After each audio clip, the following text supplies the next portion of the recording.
नमस्कार, मैं राकेश परमार और आप देख रहे हैं महत्वपूर्ण मुद्दा। आज का महत्वपूर्ण मुद्दा तो यह है कि दुनिया में अपने आप को सबसे बड़ा चौधरी कहने वाला लोकतंत्र का सबसे पुराना देश अमेरिका का राष्ट्रपति का शपथ ग्रहण ठीक तब शुरू होगा जब मेरा ये लाइव प्रसारण बंद होगा। अमेरिका के राष्ट्रपति भारत के राष्ट्रपति और प्रधानमंत्री जैसे नहीं होता है। अभी विजुअल में मैं देख रहा था कि बराक ओबामा आए और चौथी कतार में खड़े हैं, अभी वो बैठे भी नहीं है। हमारे यहाँ एक अदना से आदमी को 2 लाइन पीछे बैठा दिया गया तो मीडिया पर चर्चा हो गया था। खैर, आज बात अमेरिका पर नहीं है। आज चर्चा है सुप्रीम कोर्ट का एक निर्णय आया। जैसा कि आपको पता है कि दिल्ली दंगा के मुख्य आरोपी साजिशकर्ता को ओवैसी बंधुओं ने दिल्ली चुनाव में टिकट दिया है। वो पर्चा दाखिला पुलिस के संरक्षण में आया, निगरानी में आया, सुरक्षा में आया। जरूरी भी है, आतंकी है। उसके मारे कई लोग उससे बदला लेने की फिराक में होंगे। मॉब लिंचिंग हो सकती थी, तो पुलिस ने अपना काम मुस्तैदी से किया। उस पर मुझे कोई गिला नहीं है, शिकवा नहीं है, ऐतराज नहीं है। सवाल है कि आज ताहिर हुसैन दिल्ली में प्रचार करने के लिए सुप्रीम कोर्ट से जमानत की अर्जी दाखिल किया, मोहलत मांगा। वह चर्चा का विषय है।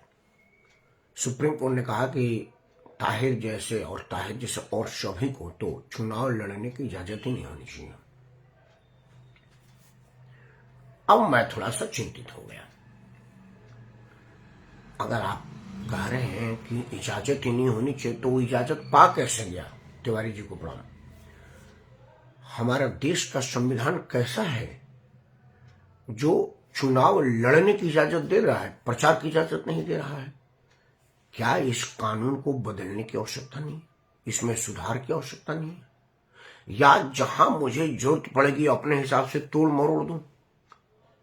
आप सब सुन करके आश्चर्यचकित होंगे, चिंतित होंगे कि ताहिर हुसैन को पर्चा दाखिला से कोई नहीं रोका। वही पुलिस जो महीनों परेशान रही उसको पकड़ने के लिए सुरक्षा में ले जाकर के पर्चा दाखिला करवाई, और वो पर्चा दाखिला कर गया। मतलब विधिवत चुनाव लड़ रहा है, वो प्रचार करे या ना करे। हालांकि अब वो जेल में है तो ज्यादा प्रचार पा रहा है। उसकी पत्नी झोली फैला करके, आंचल फैला करके वोट मांग रही है। और हमारे देश में सिंपैथी वोट मिलता है, उसको मिलेगा भी। जीतेगा हारेगा यह तो 8 तारीख को पता चलेगा। लेकिन मेरा प्रश्न बड़ा बड़ा है।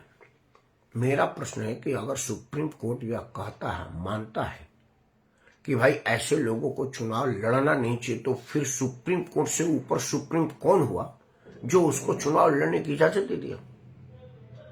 इस विषय पर विचार करने के लिए आज मैं आपके सामने आया हूं, और आज का महत्वपूर्ण मुद्दा मैं इसी को बनाया हूं। मित्रों, भारत के संविधान में चोर उचक्के और दंगाइयों को माननीय बनाने की नियम नहीं है। लेकिन जो लोग नियम बनाते हैं, संसद, विधायक, वो संसद बनने की परमिशन है। मतलब आज कोई माननीय संसद बन सकता है, दंगाई, और बाद में वो संसद में कानून बनाएगा कि दंगाई को आप किस लिए करें, मैं खुदे दंगाई हूं और देखिए संसद में माननीय बना हुआ है। इस तरह की दोगला कानून, दोगली व्यवस्था पर क्या एक ओपन बहस नहीं होनी चाहिए? खुले बहस नहीं, संसद में बहस नहीं हो सकती, क्योंकि संसद में राजनीतिक दल के लोग खूंटे से बने होते हैं। संसद में अगर बात कहूं तो हमारा वहां भी दोगलागिरी है। दोगलागिरी कहने में मैं शर्मा नहीं रहा हूं अपने संविधान को। किसी को केस करना तो मेरे पर कर सकता है, मैं उस पर बहस करूंगा कि मैं क्यों ऐसा कह रहा हूं। क्योंकि जब संसद में बहस होती है तो व्हिप जारी होता है। व्हिप जारी का मतलब है कि आपको पार्टी लेने से बाहर नहीं जाना पड़ेगा। तो यह बात सदन में नहीं होनी चाहिए। टीवी चैनल पर मुर्गा लड़ाया जाता है। ओपन संगोष्ठी हो, ओपन बहस हो, जहां इस विषय पर जगह जगह चर्चा किया जाए, नुक्कड़ संवाद किया जाए कि हमारा कानून कैसा है। और जब तक इस पर ओपन बहस नहीं होगी तब तक माननीयों के ऊपर दबाव नहीं बनेगा। आप प्रश्न पूछेगा कि भाई देखिए, सुप्रीम कोर्ट ने ताहिर हुसैन को प्रचार के लिए परमिशन नहीं दिया। मतलब जब सुप्रीम कोर्ट ये मानती है कि यह समाज में बाहर घूमने लायक नहीं है, प्रचार करना इसके लिए ठीक नहीं है, समाज के लिए इसका प्रचार करना ठीक नहीं है, अगर कल वो जीत जाएगा तो माननीय बनेगा, मतलब विधानसभा में जाने के योग्य है और अपने क्षेत्र के जनता के पास जाने के योग्य नहीं है। इस तरह के कानून पर आपको भरोसा है? जब मैं कहता हूं कानून की बात तो कई लोग आश्चर्य में पड़ जाते हैं। जैसे शराब के पैकेट पर लिखा है मद्यपान सेहत के लिए नुकसानदायक है। बीड़ी सिगरेट, आप प्रेमनाथ दीदी जी को पढ़ाओ, बीड़ी सिगरेट के पैकेट पर लिखा होता है कि cigarette is smoking injurious to health, cigarette पीना स्वास्थ्य के लिए हानिकारक है। यह बात लिख करके सिगरेट बनाने की फैक्ट्री लाइसेंस दी जाती है। हर राज्य में एक आबकारी मंत्री होता है, उसका बाकायदा सेक्रेटरी होता है, सीनियर IAS अफसर आबकारी का सचिव होता है, एक्साइज सेक्रेटरी, एक्साइज कमिश्नर होता है, और उसका काम ही है अपने महकमे को बढ़ाना। मतलब उसका दायित्व है कि देश में जिस मान लो प्रदेश का मंत्री है तो वहां शराब बिकवाने का उसका काम है। एक तरफ आप कह रहे हैं कि शराब पीना हानिकारक है, दूसरी तरफ शराब बिकवाने की बाकायदे महकमा लगे हुए, तो इस तरह के कानून को कूड़े में फेंक देने की जरूरत नहीं है, इस पर पुनर्विचार की जरूरत नहीं है। मैं शराब नहीं पीता, मतलब ये नहीं कि मैं शराब पीने वालों को बुरा कह रहा हूं, लेकिन मैं कह रहा हूं कि अगर शराब पीने की आप परमिशन दे रहे हैं तो कम से कम ये तो ना लिखे कि शराब पीना स्वास्थ्य के लिए हानिकारक है। अगर आप मानते हैं कि शराब पीना स्वास्थ्य के लिए हानिकारक है तो शराब के लाइसेंस ही क्यों देते हैं, जहर क्यों बनाते हैं अगर ये गलत है तो? वही बात ताहिर हुसैन के मामले में सुप्रीम कोर्ट यह मानती है कि ताहिर हुसैन प्रचार के योग्य नहीं है, समाज पर गलत प्रभाव पड़ेगा, तो उसको चुनाव के योग्य कैसे माना गया? मेरा आज का प्रश्न ही है। बहुत लंबा वीडियो नहीं बनाऊंगा क्योंकि बहस डिरेल हो जाएगा। मेरा प्रश्न है कि हमारा कानून कैसा है जो चोर को चोरी करने की बात कहती है और सिपाही को होशियार रहने की बात कहती है, तो वो साथ किसके है, चोर के या सिपाही के? आज ताहिर हुसैन के मामलों में सुप्रीम कोर्ट की टिप्पणी यही एक मुद्दा को जन्म दिया है कि अगर सुप्रीम कोर्ट मानती है कि ताहिर हुसैन प्रचार के योग्य नहीं है तो फिर चुनाव लड़ने के योग्य कैसे है? विचार आप जरूर करिएगा। दो बातें राजनीति पर कर लूं। भला हो सुप्रीम कोर्ट का जिसने ताहिर हुसैन को प्रचार के योग्य नहीं समझा, लेकिन उस राजनीतिक दल का जा जिन्होंने उसको चुनाव में टिकट देने के योग्य समझा, अपना उपयुक्त उम्मीदवार माना, और उसको पूरे दिल्ली में कोई ईमानदार आदमी नहीं मिला, वो एक दंगाई ही मिला। असल में क्या है कि राजनीति में, लोकतंत्र में सरकार बनाने के लिए आपको बहुमत की जरूरत है, जो सदस्यों की संख्या पर निर्धारित होती है, और सदस्य आपके पास जितने ज्यादा होंगे आप सरकार उतनी आसानी से चला पाएंगे। तो जब सरकार सदस्य ज्यादा होंगे तो ज्यादा से ज्यादा जीतने वाला उम्मीदवार ढूंढना पड़ेगा। हमारे राजनीतिक दलों का यह मानना है कि कोई ईमानदार आदमी चुनाव जीत नहीं सकता। यहां पर मैं अरविंद केजरीवाल का उदाहरण आपको दूंगा। अरविंद केजरीवाल जब दिल्ली में चुनाव लड़ा तो उसका एक भी उम्मीदवार कहीं कोई जानने वाला नहीं था, किसी को कोई नहीं जानता था। अभी जो भारतीय जनता पार्टी का उम्मीदवार हमारे विधानसभा क्षेत्र से है, शर्मा 2-3 बार मेरे को प्रणाम करता था, तो मैं उसे बात करने के लायक नहीं समझता, क्योंकि इतनी भी उसकी हैसियत नहीं थी।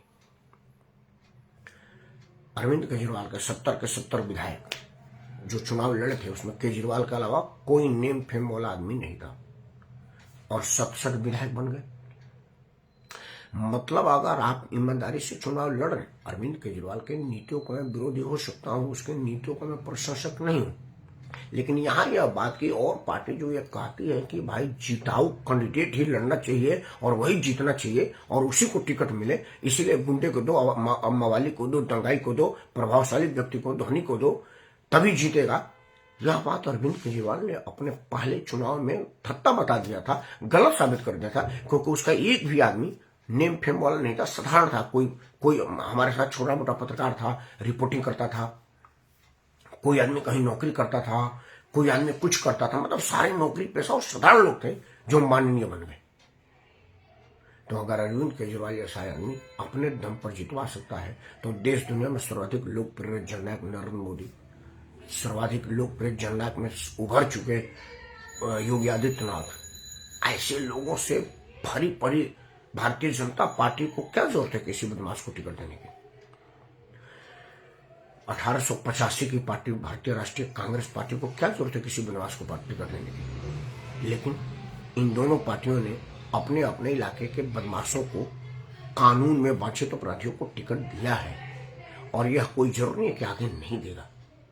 सुप्रीम कोर्ट के आज के निर्णय से अगर यह एक बहस उत्पन्न हो जाए और सभी लोग इस बहस के जद में आवे और उनको जवाबदेही देने पर मजबूर किया जाए तो मैं समझता हूं कि सुप्रीम कोर्ट का यह आज का निर्णय मील का पत्थर साबित होगा।